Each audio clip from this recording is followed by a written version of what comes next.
Hello friends, welcome back to my channel. आज हम लेके आए हैं सर्दियों की खास रेसिपी जो कि सर्दियों में हर घर में ज़रूर से बनाए जाते हैं। जिस किसी को भी कमज़ोरी, थकान, घुटनों में, कमर में दर्द हो, उनके लिए ये लड्डू बहुत ही ज़्यादा फ़ायदेमंद होते हैं। तो इन्हें हमें ज़रूर से खाना चाहिए। तो आइए रेसिपी को स्टार्ट करते हैं। यहाँ गैस पे हमने कढ़ाई चढ़ा ली है और कढ़ाई हमारी गर्म हो गई है।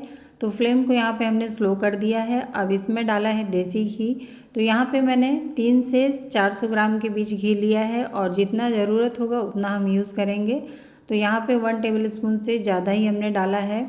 अब घी हमारा मेल्ट हो रहा है तो यहीं पे ऐड कर देंगे काजू, क्योंकि घी को हमें बहुत ज़्यादा गर्म नहीं करना है, नहीं तो इसका टेस्ट ख़राब हो जाता है। यहाँ पे हमने 100 ग्राम काजू लिए हैं। आप यहाँ पे सारे ड्राई फ्रूट्स अपने हिसाब से कम या ज़्यादा कर सकते हैं, जो पसंद हो ज़्यादा भी डाल सकते हैं। यहाँ पे हमें गैस को स्लो मीडियम करते हुए लगातार चलाते हुए लाइट गोल्डन होने तक भून लेना है। ड्राई फ्रूट्स को भून के ज़रूर से डालना चाहिए। इससे एक तो टेस्ट बढ़ जाता है, दूसरा इसकी सेल्फ लाइफ बढ़ जाती है। इन लड्डुओं को आप बना के 1.5 से 2 महीने तक आराम से खा सकते हैं, बिल्कुल भी ये ख़राब नहीं होते हैं। तो इसके लिए हमें ड्राई फ्रूट्स को भूनना बहुत ही ज़्यादा ज़रूरी है। तो देख सकते हैं काजू में हल्का सा गोल्डन कलर आ गया है, यानी कि ये अच्छे से भुन चुका है। तो यहाँ पे इसको फटाफट से हम निकाल के एक प्लेट में रख लेंगे। यहाँ पे फ्लेम को हमें बिल्कुल स्लो कर देना है, नहीं तो काजू हमारे जल सकते हैं। यहाँ पे काजू को फ्राई करने के बाद भी कढ़ाई में घी बच गया है, तो अब इसी घी में हम डाल देंगे बादाम। तो यहाँ पे 100 ग्राम हमने बादाम भी लिया है और इसको हमने गीले कपड़े से अच्छे से पोंछ लिया था। आप इसको गीले कपड़े से ज़रूर पोंछ लीजिएगा, क्योंकि इस पर काफ़ी डस्ट वगैरह होती है, वो निकल जाएगी। अब इसको भी स्लो मीडियम फ्लेम करते हुए हमें भुनना है जब तक कि ये चटकने ना लगे।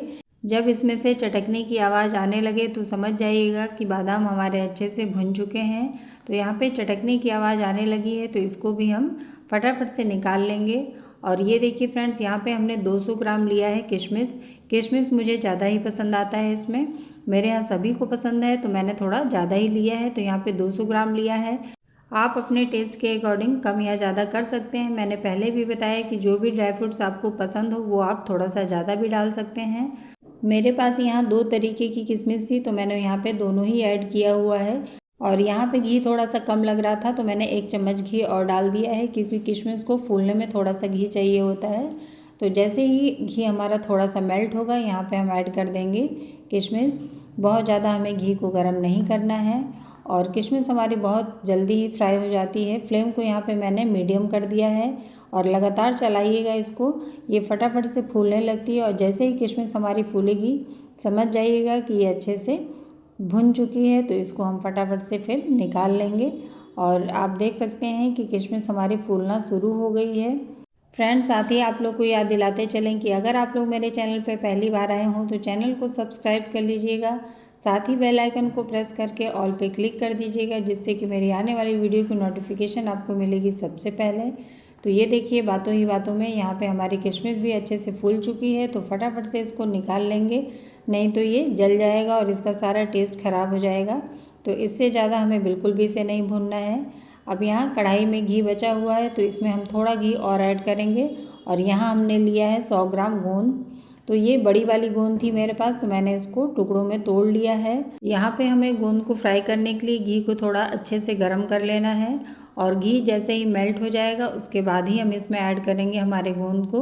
और पूरा गोंद हमें एक बार में नहीं डालना है, 3 से 4 बैच में हम इतने गोंद को फ्राई करेंगे। तो ये देखिए, लगभग 1 टेबलस्पून मैंने इसमें डाला हुआ है और फ्लेम को यहाँ पे स्लो रखा है। स्लो फ्लेम पे अगर आप गोंद को फ्राई करते हैं तो वह अंदर से अच्छे से कुक होता है और दांतों में चिपकता नहीं है। ये सभी चीज़ें हमारे हेल्थ के लिए बहुत ही ज़्यादा फ़ायदेमंद होती है। यहाँ जो भी हमने ड्राई फ्रूट्स यूज़ किए हैं, सभी पोषक तत्वों से भरपूर होते हैं। तो हमें ड्राई फ्रूट्स सर्दियों में ज़रूर खाना चाहिए, चाहे वो आप किसी भी रूप में खाइए। अगर लड्डू बना के खाते हैं तो इसमें सारी चीज़ें एक साथ मिक्स होती हैं, जो कि और भी ज़्यादा फ़ायदेमंद हो जाती हैं। यहाँ पे आप देख सकते हैं गोंद हमारा अच्छे से फूल चुका है, तो अब इसको निकाल लेंगे। और दूसरा बैच भी हमने डाल दिया था, वो भी देखिए कितने अच्छे से ये पफ हो रहे हैं। और स्लो फ्लेम पे फ्राई करेंगे तभी ये अंदर से पकेंगे। अगर फ्लेम को हम हाई कर देंगे तो ये ऊपर से जल जाएंगे और अंदर कच्चे रह जाएंगे, जो कि हमारे दांतों में चिपकेंगे। यहाँ पे पूरे गोंद को हमने फ्राई कर लिया है। अब इसी कढ़ाई में 1 चम्मच घी हमने और ऐड किया है। अब यहाँ पे लेंगे मखाने, तो यहाँ पे मखाने हमने 200 ग्राम यूज़ किए हैं। आप जितना डालना चाहें डाल सकते हैं। तो इस प्लेट से ये 3 प्लेट हुआ है। देख सकते हैं क्वांटिटी थोड़ी ज़्यादा है इसकी। अब इसको हमें लगातार चलाते हुए स्लो टू मीडियम फ्लेम पे भुनना है जब तक कि हमारे मखाने बिल्कुल क्रिस्पी ना हो जाए। तो ये देखिए मैं तोड़ के देख रही हूँ तो ये अच्छे से टूट रहा है, यानी कि ये बिल्कुल क्रिस्पी हो चुके हैं। तो इसको भी निकाल के हम रख देते हैं ठंडा होने के लिए। यहाँ मखाने भुनने के बाद हमारे कढ़ाई में बिल्कुल भी घी नहीं है, तो यहाँ मैंने 1 टीस्पून डाल दिया है घी। और यहाँ हमने लिया है नारियल, तो ये पूरा एक गोला था जिसको कि मैंने ग्रेट कर लिया है। यहाँ पे आप चाहें तो नारियल का लच्छा या फिर डेसिकेटेड कोकोनट का यूज़ कर सकते हैं, लेकिन बेस्ट रिजल्ट इसी से आता है। तो अगर आपके पास गोला हो तो आप उसको ही ग्रेट करके डालिएगा। अब इसको हमें लगातार चलाते हुए 1.5 से 2 मिनट के लिए भुनना है। इसका हमें कलर नहीं चेंज करना है, बस हल्की सी खुशबू आ जाए उतना ही भुनना है। इससे जो है इसमें जो मॉइस्चर होगा वो निकल जाएगा और लड्डुओं की शेल्फ लाइफ बढ़ जाएगी। इसीलिए सभी ड्राई फ्रूट्स को हमें अच्छे से भुनना बहुत ज़रूरी है। तो ये देखिए यहाँ पे ये नारियल भुन चुका है, तो इसको भी मैं फटाफट से निकाल लूँगी।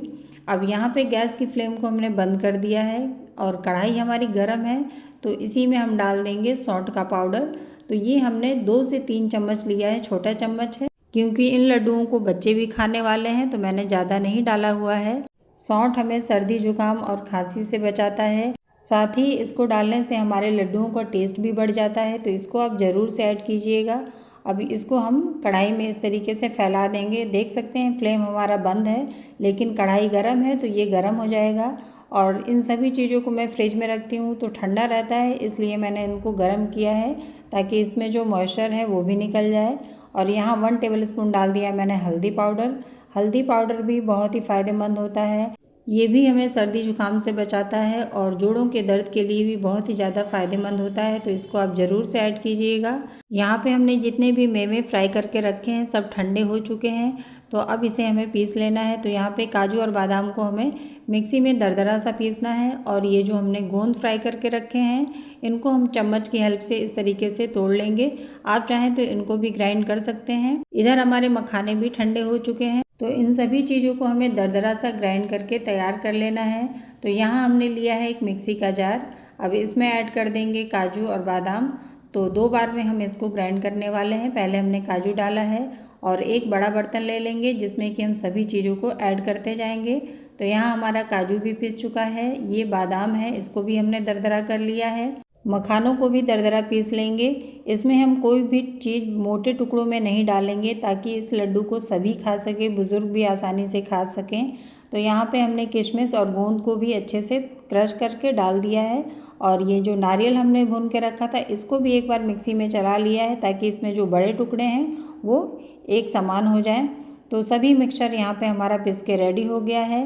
तो अब इसमें ऐड कर देंगे जो हल्दी और सौंठ का पाउडर हमने गरम करके रखा है, इसको भी डाल देंगे। अब हमें इन सभी चीज़ों को अच्छे से मिक्स कर लेना है ताकि सारी चीज़ें जो हमने डाली है आपस में मिक्स हो जाएं। और आपने देखा कि इन लड्डुओं को बनाना कितना आसान है, कोई भी तामझाम नहीं है, फटाफट से बनने वाली रेसिपी है। ना तो हमें इसमें आटा भूनना है, ना अलसी भूननी है, ना पीसना है, झटपट से बन के तैयार हो जाता है। सभी चीज़ों को मिक्स करने के बाद हमने साइड में रख दिया और यहाँ लिया है गुड़। तो ये 400 ग्राम गुड़ है हमारा। आप मीठा अपने हिसाब से रख सकते हैं, कम या ज़्यादा, लेकिन इतना गुड़ इसमें परफेक्ट गया था क्योंकि इसमें आटा नहीं है ना ही अलसी है, तो बहुत ज़्यादा हमें गुड़ डालने की ज़रूरत भी नहीं है।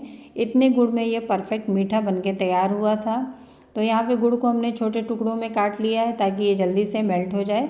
और गैस पे कढ़ाई चढ़ा लिया, वही वाली कढ़ाई ली है हमने और इसमें ऐड कर दिया है हमारा गुड़ और साथ ही डाल देंगे 2 टेबलस्पून पानी। बहुत ज़्यादा पानी मत डालिएगा, नहीं तो पकाने में बहुत टाइम लगेगा। अगर आप मेरी रेसिपी को स्टेप बाय स्टेप फॉलो करेंगे तो आपके भी लड्डू पहली बार में बिल्कुल परफेक्ट बन के तैयार होंगे, ये मेरी गारंटी है।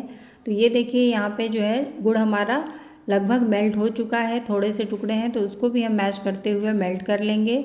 अब यहाँ पे हमें कोई तार नहीं बनाना है, बस हमारा गुड़ अच्छे से मेल्ट हो जाए और अच्छा सा उबाल आ जाए, इसमें थोड़ा सा झाग बनने लगे तो समझ जाइएगा ये बिल्कुल रेडी है लड्डू बनाने के लिए। यहाँ पे गुड़ हमारा बिल्कुल साफ़ है। अगर आपके गुड़ में थोड़ी बहुत गंदगी हो तो आप उसको छान लीजिएगा, उसके बाद ही यूज़ कीजिएगा।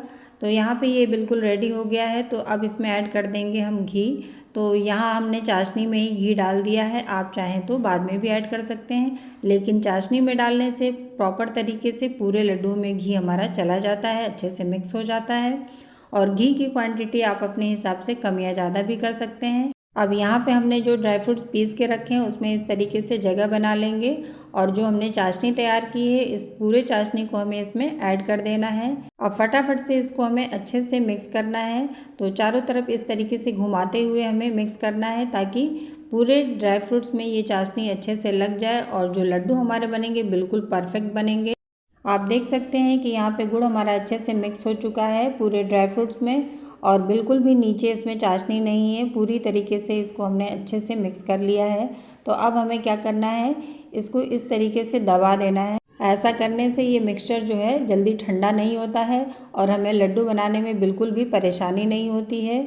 बहुत ही आसानी से ये लड्डू बनेंगे, बिल्कुल भी मेहनत नहीं लगता है।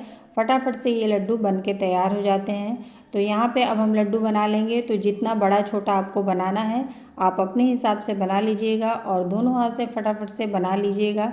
मैं तो एक ही हाथ से बना पाती हूँ तो मैं एक एक लड्डू करके बना रही हूँ और बिल्कुल परफेक्ट लड्डू बन रहे हैं और घी भी बिल्कुल कम नहीं है, जितना मुझे चाहिए उतना घी है। आप चाहें तो यहाँ पे घी थोड़ा सा कम भी डाल सकते हैं। ड्राई फ्रूट्स के भुनने में हमने जितना डाला है आप उसके आधा भी डाल के बना सकते हैं। तो ये देखिए कितने परफेक्ट हमारे लड्डू बन रहे हैं और बिल्कुल भी इसको दबाना नहीं पड़ रहा बहुत ज़्यादा और कम मेहनत में ही ये बन के तैयार हो जा रहे हैं। और यकीन मानिए बहुत ही ज़्यादा ये टेस्टी लड्डू बन के तैयार हुए थे। टेस्टी होने के साथ ही साथ हेल्दी भी बहुत है, आप सभी को पता ही है। इन लड्डुओं को खाने से हमारे शरीर में जितनी भी कमजोरी थकान होती है वो सब दूर हो जाती है। हमारे शरीर में जिन पोषक तत्वों की कमी होती है इन लड्डुओं को खाने से काफ़ी हद तक वो पूरी हो जाती है, क्योंकि ये लड्डू मेवे से बने हैं और मेवे जो हैं पोषक तत्वों से भरपूर होते हैं जो हमारे शरीर को ऊर्जा प्रदान करते हैं। तो इन्हें आप ज़रूर से बनाइए और खाइए। यहाँ पे हमारे सुपर टेस्टी और हेल्दी लड्डू बन के तैयार हो गए हैं।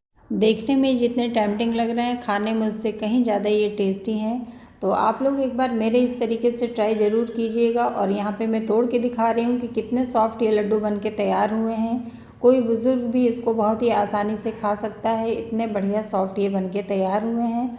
तो आप लोग को मेरी ये लड्डुओं की रेसिपी कैसी लगी? रेसिपी पसंद आई हो तो वीडियो को लाइक कर दीजिएगा।